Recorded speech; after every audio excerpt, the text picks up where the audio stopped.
The richest countries, you won't believe number 7. I mean, you will, it's the United States, but still. And at the top of our list, defying all expectations and geographic logic, is the mighty Luxembourg. Yes, you heard that right. This tiny nation, smaller than Rhode Island, somehow boasts the highest GDP per capita in the world. Now, you might think a country this small would struggle to make a splash on the global stage, but you'd be wrong. Luxembourg is like the Beyoncé of international finance. Small but incredibly powerful. Its robust financial sector, favorable tax laws, and let's be honest, a healthy dose of we'll keep your secrets, wink wink, have attracted businesses and investors like moths to a very wealthy flame.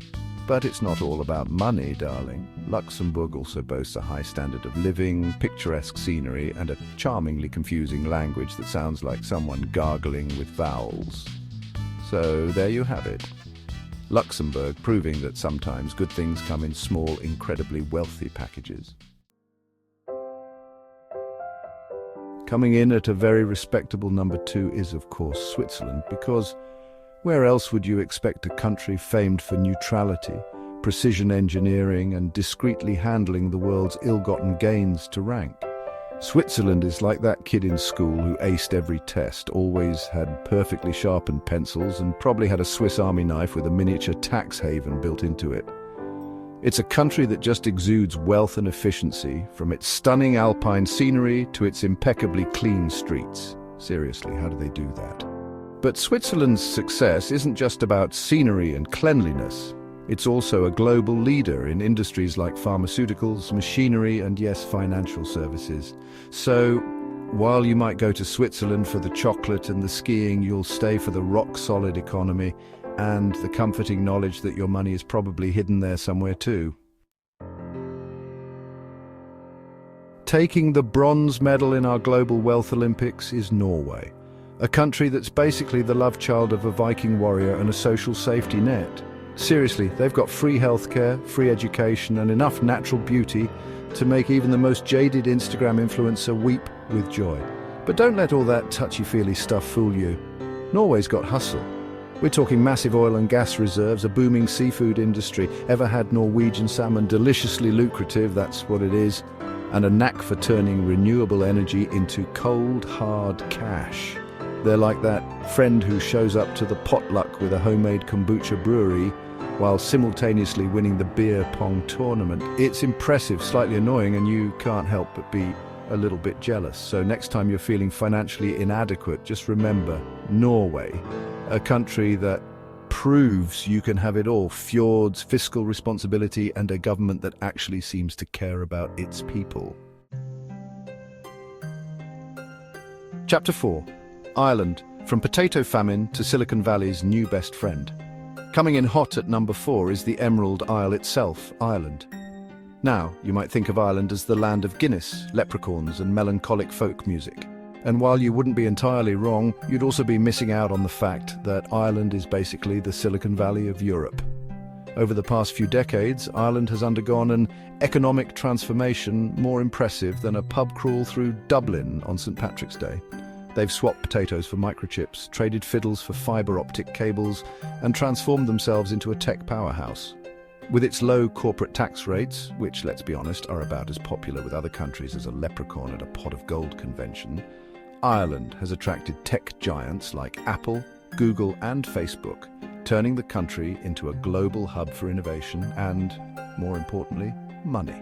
So raise a glass to Ireland, a country that proves that even in the face of historical hardship and an unhealthy obsession with potatoes, economic prosperity is just a favourable tax code and a few pints of Guinness away. Chapter 5. Qatar, sun, sand, and so much oil. It's almost unfair. And now we arrive at number 5, a country that takes the phrase money to burn to a whole new level. Qatar, this tiny peninsula jutting out from Saudi Arabia, is like the opulent penthouse suite of the Middle East, complete with more skyscrapers than a game of SimCity gone horribly right. Let's be honest, Qatar's wealth can be summed up in 2 words: oil and gas. They've got so much of it that if you dug a hole deep enough in Doha, you'd probably strike a gusher that could power a small city. Please don't actually try that, though. Sand is notoriously bad for plumbing. But Qatar isn't content with just sitting on its reserves of black gold like a dragon hoarding treasure. They're investing in infrastructure, tourism, and even hosting the 2022 World Cup. Controversy aside, that's a lot of investment. So while Qatar might be small, it's a global player with a lot of cash to splash around. Just try not to think about the human rights record while you're enjoying the air-conditioned stadiums and luxurious shopping malls. It's complicated. Chapter 6. Singapore, the island nation. That's basically a giant, well-organized corporation. Hold on to your monocles, folks, because at number 6, it's Singapore. This island city-state is like the love child of a spreadsheet and a hawker center. Efficient, impeccably organized, and with a surprising amount of delicious food. Singapore is proof that size isn't everything. Despite being smaller than New York City, it's a global financial hub, a tech innovator, and a masterclass in urban planning. Seriously, the place is so clean, you could eat off the sidewalks. Although, with the amazing street food scene, why would you? But Singapore's success isn't just about being tidy. It's also a strategic location, a business-friendly environment, and a government that's more focused on economic growth than a hamster on a wheel. So if you're looking for a place to invest your hard-earned cash, learn about efficiency, or just marvel at a city that seems to run like a well-oiled machine, Singapore is the place to be. Just be prepared to pay a small fortune for a decent cocktail. Ah, yes, the United States. Coming in at a respectable, if slightly predictable, number 7.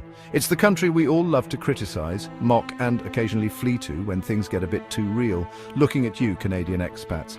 But let's face it, the US is still a global powerhouse. It's got Hollywood, Silicon Valley, and enough military might to make even the most hardened dictator think twice about invading. Plus, let's not forget the cultural contributions, jazz, blue jeans, and the McRib. Okay, maybe not the McRib. However, let's address the elephant-sized bald eagle in the room. The US has its fair share of problems. Income inequality, check. Political polarization, check. A healthcare system that seems designed by a committee of insurance executives and pharmaceutical lobbyists, check, check, check.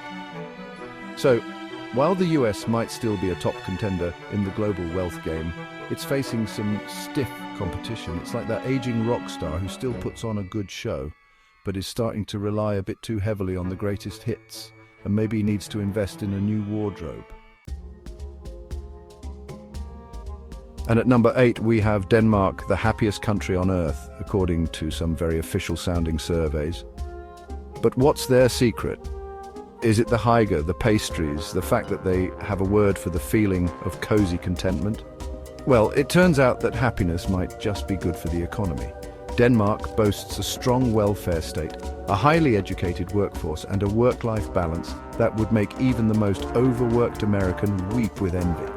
They've cracked the code, folks. They've figured out that treating your citizens well, providing them with a safety net, and encouraging them to take a break every now and then actually leads to a more productive and, dare I say, happier society. So the next time you're feeling stressed, overworked, and underpaid, just remember Denmark. It's a country that proves that maybe, just maybe, there's a better way to do things. Now, if you'll excuse me, I'm off to find a cozy blanket and practice my hygge. G'day, mates. Coming in at number 9 is Australia, a country that's basically one giant beach with a side of outback and an unhealthy obsession with Vegemite. But don't let the laid-back attitude fool you. Australia's got a lot more going on than just kangaroos, koalas, and terrifying spiders. We're talking about a country with an abundance of natural resources, a stable economy, and a quality of life that would make even the most hardened city dweller consider trading their concrete jungle for a beach bungalow. Australia is like that friend who's always down for an adventure, whether it's surfing, hiking, or just chilling out with a barbecue and a few cold ones. So if you're looking for a place with a great work-life balance, stunning natural beauty, and a healthy dose of adventure, Australia might just be the place for you. Just be prepared to learn a whole new vocabulary of slang terms that sound like they were invented after a few too many Fosters. And rounding out our top 10 list is Iceland, a country that's basically one giant volcanic spa with a side of Bjork and a surprising amount of economic clout. Seriously, Iceland is like that quirky, overachieving friend who's always up for trying new things, whether it's soaking in a geothermal pool at 3 a.m., hiking across a glacier, or writing epic sagas about Vikings and elves.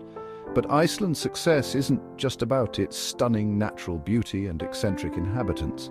It's also a country with a highly educated workforce, a strong social safety net, and a knack for turning its natural resources, hello, geothermal energy, into economic opportunities. So, while Iceland might be small and remote, it's a country that punches above its weight in terms of both economic prosperity and sheer awesomeness. Now, if you'll excuse me, I'm off to book a flight to Reykjavik and brush up on my Icelandic sagas. And there you have it, the top 10 richest countries in 2024 by GDP per capita. From the tiny but mighty Luxembourg to the volcanic wonderland of Iceland, these countries prove that wealth can be found in the most unexpected places. Of course, GDP per capita doesn't tell the whole story. It's just one measure of a country's well-being, and it doesn't take into account factors like income inequality, social mobility, or access to healthcare and education. But hey, this is a YouTube video about economics, not a dissertation on global inequality. Thanks for watching, and don't forget to like, share, and subscribe for more insightful content. Now, if you'll excuse me, I'm off to raid the office snack stash. Being incredibly insightful is surprisingly hungry work.